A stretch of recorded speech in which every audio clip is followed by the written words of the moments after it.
Hi, my name's Steve Johnson, PGA Professional at Peebles Golf Club. Today I'm working on one of two practice fairways here at Peebles Golf Club.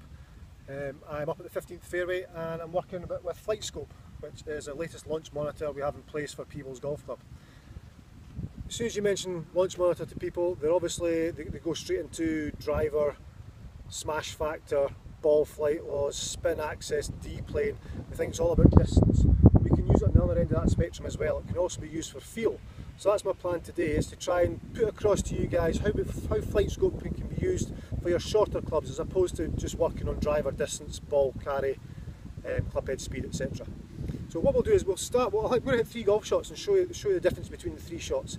So if we start, we did talk about the driver there, so let's start talking about the driver. So smash factor is an equation between club head speed and ball speed. It's how efficiently you transfer the club head speed into ball speed. For example, if I hit my driver hits the ball at 100 miles an hour club head speed and the ball flies away at 150 miles per hour, that's a smash factor of 1.5. So 100 miles an hour transferred into 150 miles per hour, which is very efficient, is a smash factor of 1.5, which is great for distance, low spin, ball goes a long way. Not ideal for our wedges if we're playing a feel shot as opposed to a full shot. So when I get to that sort of 30, 40, 50 yard shot when I'm not playing a full wedge and I'm playing a feel wedge, I need to bring my smash factor down. And ideally, I want my smash factor to be roughly 1. So if my club travels at 40 miles an hour, I want my ball to travel at 40 miles an hour. So if I throw a golf ball, if I take a golf ball, I don't want to throw it and flick my wrist because it's going to add more speed to the golf ball. I want to play my shot where the ball comes off the club head at the same speed as the club's travelling. So therefore I can get my distance control much better.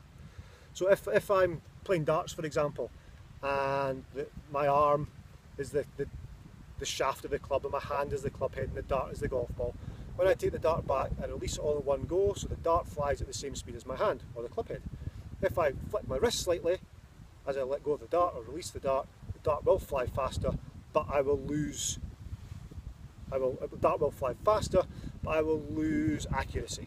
So I want to be able to hit the golf shot with the club head and the ball travel at the same time at the point of separation.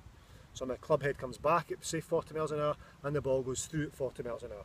So I'll just throw one, so I just want to go back and through and the ball leaves at the same speed as my hand. That is what we're trying to do. So I'm going to hit 3 shots on Flightscope.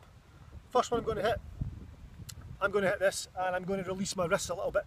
So I'm adding a little bit more club head speed, therefore the ball speed will be further, but accuracy will be off. The ball will probably fly a little bit to the left.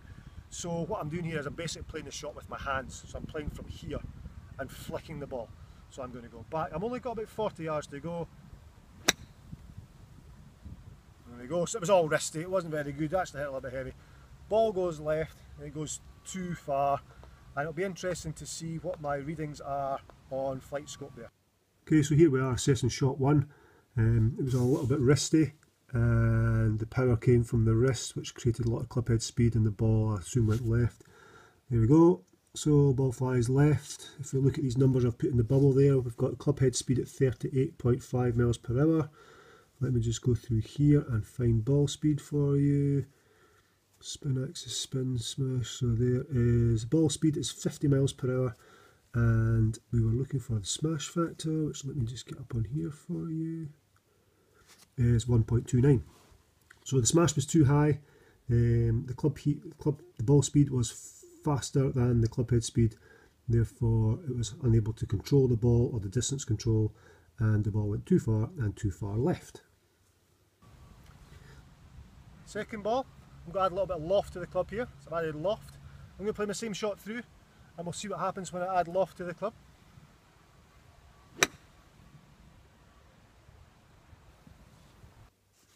Second shot, so opened the face a little bit, ball's gone higher, not nearly as far, and it's gone out to the right. We can see on the bubbles on the right hand side that the club head speed is 41 or 40.9 miles per hour, and the efficiency there is very, very poor because the speed of the ball coming off the club face is slower than the actual speed the club is travelling at. Therefore my smash factor is less than 1, so the ball's going high and out to the right, and very tricky to control the golf ball or distance control when the ball is coming off the club at a slower rate than the club is actually travelling. So now I need to try and find a way to hit the golf ball so the ball comes off the club at the same speed so I can work on my distance control. So in order to do that, I need to swing my body through the shot and not my hands and arms. So when I play the shot, I'm concentrating on my body turning through. The hands and arms are joined on, they lag behind, which produces the same speed to the club, from the club to the ball, giving roughly a smash factor of 1, so my distance control is much better. So when I play the shot, I'm thinking about turning body through and not handy and army. I'm not leaving the club face open to try and get the ball up in the air. I go back as the club comes down, I turn my body and the ball leaves the club at the same speed as the club is travelling, hopefully producing a smash factor of 1 and a straighter ball flight.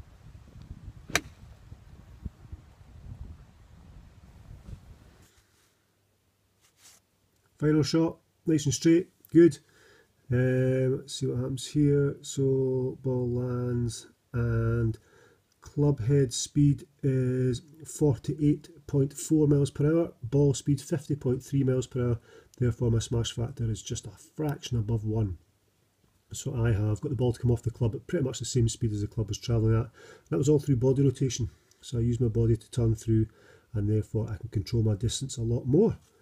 If I just quickly show you all three, there we go. So there we can go, see all 3 ball flights, you can see the difference in them. The one that went to the left, the club was travelling too fast because it was flicky. The one to the right, club face was open, trying to help it up.